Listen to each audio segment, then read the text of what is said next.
நமது சப்ஸ்கிரைபர் ஜோதி பாக்யம் அவர்கள் கமெண்டில் சொன்ன ஒப்பிலியப்பன் கோவில் பற்றி இன்று காண்போம்.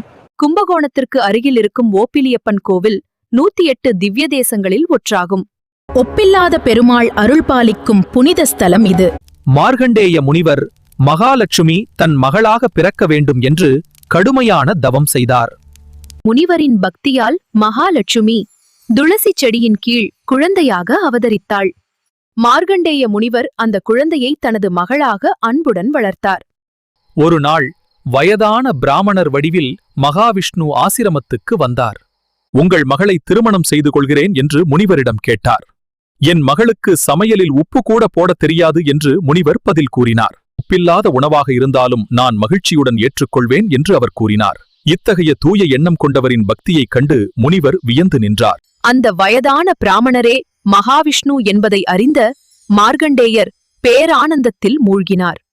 லக்ஷ்மி தேவியுடன் மகாவிஷ்ணுவின் திவ்ய திருமணம் தேவர்களின் முன்னிலையில் நடைபெற்றது. இதனாலேயே இன்று வரை ஓப்பிலியப்பன் கோவிலில் பெருமாளுக்கு உப்பில்லாத நைவேத்தியமே சமர்ப்பிக்கப்படுகிறது. திருமணத் தடை நீங்கவும் குடும்ப நலன் பெருகவும் ஆயிரக்கணக்கான பக்தர்கள் இங்கு தரிசனம் செய்கிறார்கள். ஒப்பில்லாத அருள் வழங்கும் ஓப்பிலியப்பன்னு பக்தர்களின் வாழ்வில் நம்பிக்கையையும் அமைதியையும் தரும் திவ்ய தலம்.